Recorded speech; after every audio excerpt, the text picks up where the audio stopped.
This is a letter to Miss Isaacs. I still respect our friendship, and I'll always be family. All I ask is on the centenary of the 11th of the 11th, 18, my son will stand next to me with pride, and the sacrifice was worthwhile. It's the only promise I have to uphold. All will become clear when you read into this. One day, when our son is a man who asks about his history, well, this is it. The following I've copied and pasted because what I wrote is a relative sent me, Roger and I, on my network, and I had to put in a clear point across. When I'm head of the family is when I'm proud, and it's all about the children. For the observers who dislike me, it's okay, I can live with that, but it's another thing being misunderstood. In my opinion, if I can go through life and gain true friends that I can count on with both hands, then I'm a lucky man. I appreciate that if you campaign, in my case, I add my voice to what is morally right. But it opens the door for those who tend to differ, but I'm going to try and make a difference and promote awareness. For the record, my birth name is Jason Alexander, but I have every right to use the surname Nye, which is my mother's maiden name. Apart from my kids and my sister, we are the only Alexanders in the manor of Brighton, UK. My father, Alan Alexander, came to Brighton, but originated from London, which is the capital of England. But Mr. Nye connection with Brighton, UK goes back to hundreds of years, including William Charles Nye, born in 1900. He would be proud of his great-great-grandchildren.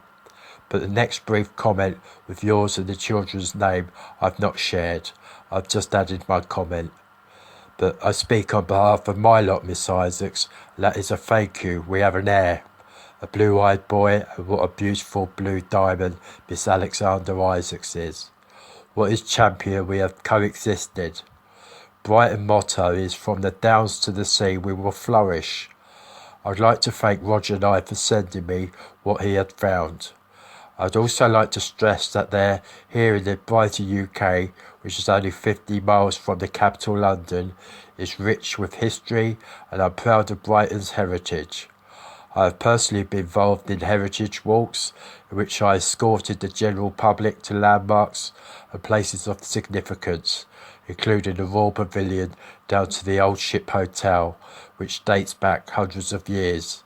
There's a tunnel in the basement that runs all the way under the lanes to the Royal Pavilion.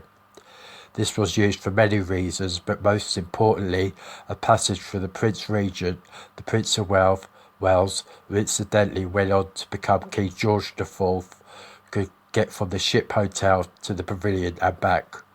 We owe so much in respect of his appreciation of art and splendour. Martha Gunn, his dipper, who lived in Eyre Street, is buried just up the road. So the picture I share of the landmarks and places of significance is out of love and passion. Also, when I have tagged my location, for example, the Royal Pavilion, it's not a grandeur moment, because I like to sit in the grounds most days.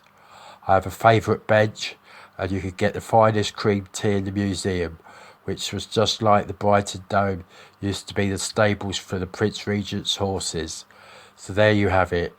Lastly, I've also learnt how to make false marble with the original tools used dating back to the Regency era. Down here in Brighton, which was formerly known as Brighthelmstone, is renowned for its Regency architecture, and it's all down to the Prince Regent. There's a Regency house being renovated up in Brunswick Square. I enjoyed the innovation to check it out and look forward to add my touch. A great honour. Did you know Sussex, which is a county in Brighton, was founded by the Saxons when they first arrived around 500-600 AD, but they were the first to give Brighton a name.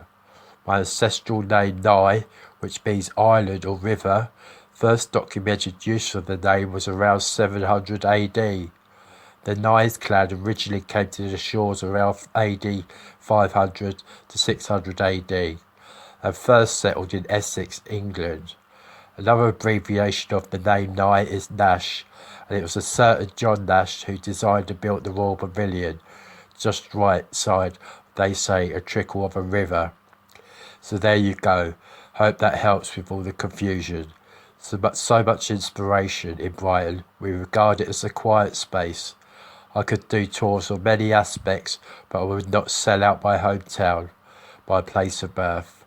I was born on the 11th of the 11th, which is also Armistice Day, the Day of Remembrance. When I was lead drummer in the Air Training Corps 176, it was a great honour playing the drum roll in front of the War Memorial. The only noise amongst the silence, out of respect to all those from the manor who did not return, including 3 Nyes, including William Charles Nye, who perished while escorting Lord Kitchener to Russia. He was a stoker. And 1 Alexander. In Brighton we have a crest and we are blue, but I'm black and blue. The translation of the Latin placed on the crest is simply, "In God we trust." In respect to the crown, and I was born at the Royal Sussex County Hospital, Brighton, England, UK, Great Britain. Respect, thank you.